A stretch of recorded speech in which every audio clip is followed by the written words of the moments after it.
अयोध्या में नहीं दिया। और क्यों नहीं दिया? कारण है। एक बार राजा जनक के महलों में एक घटना घटी। एक पुरुष को एक ब्राह्मण ने श्राप दिया कि सुबह होते इसकी मृत्यु हो जाएगी। तो वो रोने लगा, उसकी पत्नी रोने लगी। तो ब्राह्मण जी ने कहा कि यदि कोई पतिव्रता नारी सूत के कच्चे धागे से, सूत का धागा आता है कच्चा, कच्चे धागे से घड़े में कुएं से जल निकाल करके इस पुरुष को स्नान करवा दे तो इसकी जान बच जाएगी। तो रानी कौशल्या आ रही थी, तो दासी ने रोका। कौन सी दासी? झाड़ू लगाने वाली दासी। कहने लगी, रानी जब छोटे काम के लिए तुम क्या करोगी? जा काम है तो मैं ही कर दूंगी। जब दासी काम कर दे तो रानी की आवश्यकता नहीं है। तो उस दासी ने, झाड़ू लगाने वाली दासी ने, सूत के कच्चे धागे से घड़े में कुएं से जल निकाल करके उस पुरुष को स्नान करवा दिया तो उसकी जान बच गई। तो राजा जनक ने विचार किया कि जब दासी अयोध्या में इतनी पतिव्रता हो सकती है तो कोई दासू योद्धा है सकत। और कहू दास ने आए के धनुष तोड़ दे परीक्षित महाराज, कहू दास ने आए के धनुष तोड़ दे तो मेरी सीता तो दासी है जागी। इसलिए राजा जनक ने सब जगह सीता स्वयंवर का निमंत्रण दिया पर अयोध्या में नहीं दिया। और जब विश्वामित्र को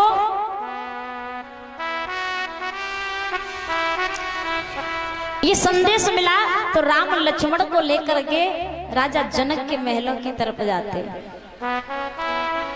तो रास्ते में चले जा रहे,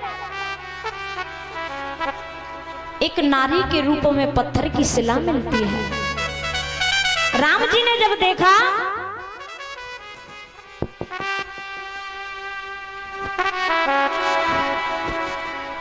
तो कौशिक मुनि से पूछा कि हे गुरुदेव आप एक बात बताइए कि ये पत्थर के रूप में नारी की शिला क्या है, ये कौन है?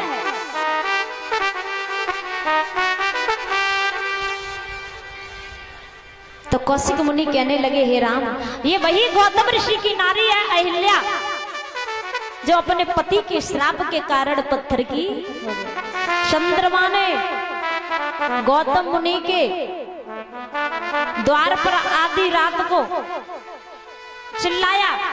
गौतम मुनि ने समझा कि सवेरा हो गया, क्योंकि गौतम मुनि ब्रह्म मुहूर्त में सुबह सुबह गंगा स्नान के लिए जाया करते थे।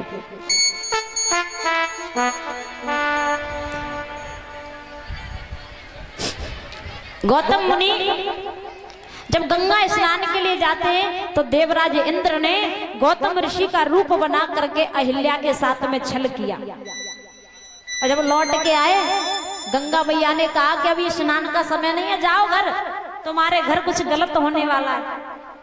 तो चंद्रमा मुर्गा के रूप में दरवाजे पे खड़ा था परीक्षित महाराज। तो गौतम ऋषि के कांधे पर धोती पड़ी हुई थी। गौतम मुनि ने धोती उठाई और चंद्रमा में मारी। आज भी चंद्रमा पे दाग है, उसी धोती के कारण है। तो अहिल्या को श्राप दिया था कि तुम जाओ, तुमने अपने पति को नहीं पहचान पाया, जाओ पत्थर की हो जाओ। तो अहिल्या पत्थर की हो गई कि हे राम अगर अपने चरणों की रज तुम इस पत्थर की शिला से छुपा दो तो ये पत्थर की शिला भी सुंदर नारी बन जाएगी। तो राम जी के चरणों की रज लगते ही अहिल्या सुंदर सी नारी बन गई।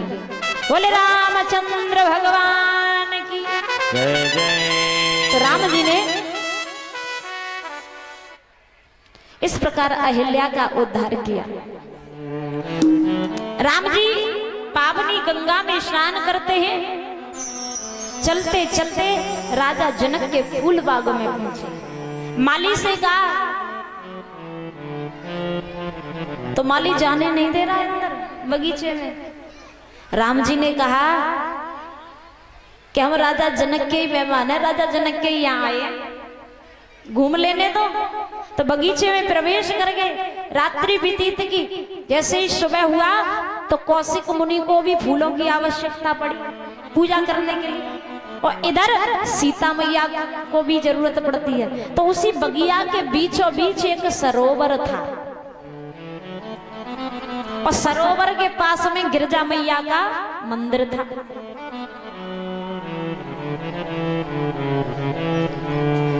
तो गिरजा मैया की पूजा करने के लिए भी सीता को जाना था। तो सारी सखियों के साथ में सीता मैया बगीचे में पहुंची, स्नान किया। अब फूलों की आवश्यकता सीता को भी पड़ी। राम लक्ष्मण जी भी पहुंच गए और सीता मैया भी पहुंच गई। और जैसे ही राम जी की नजर सीता माँ पे पड़ी और सीता माँ की नजर राम जी पे पड़ी, तो एक दूसरे को निहार रहे हैं कि देख कर राम जी को जनक नंदिनी, कि देख कर राम जी को जनक नंदिनी, बाग में वो खड़ी की खड़ी रह गई। देख कर राम जी को जनक नंदिनी, बाग में वो खड़ी की खड़ी रह गई। राम जी को जनक नंदिनी, बाग में वो खड़ी की खड़ी रह गई। देख कर राम जी को जनक नंदिनी, बाग में वो खड़ी की खड़ी रह गई। राम देखा सिया और सिया राम को, राम देखा सिया और सिया राम को, चारों अखियां लड़ी की लड़ी रह गई। राम देखा सिया और सिया राम को, चारों अखियां लड़ी की लड़ी रह गई।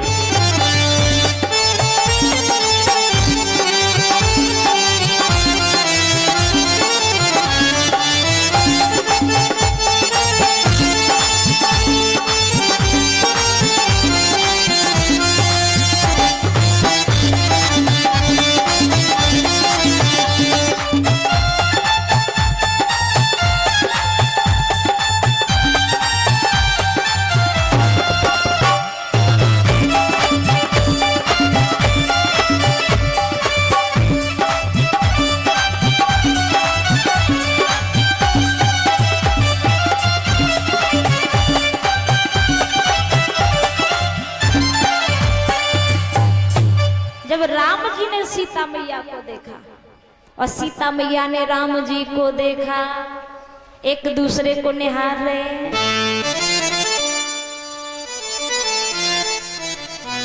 सीता मैया ने मन ही मन में राम जी को अपना स्वामी माना था। इधर फूल लेकर के राम जी कौशिक मुनि के पास पहुंचे और सीता मैया गिरजा पूजने के लिए पहुंची। तो गिरजा मैया से सीता मैया मांगने लगी, और क्या मांग रही हैं कि सिया मांगे अवध को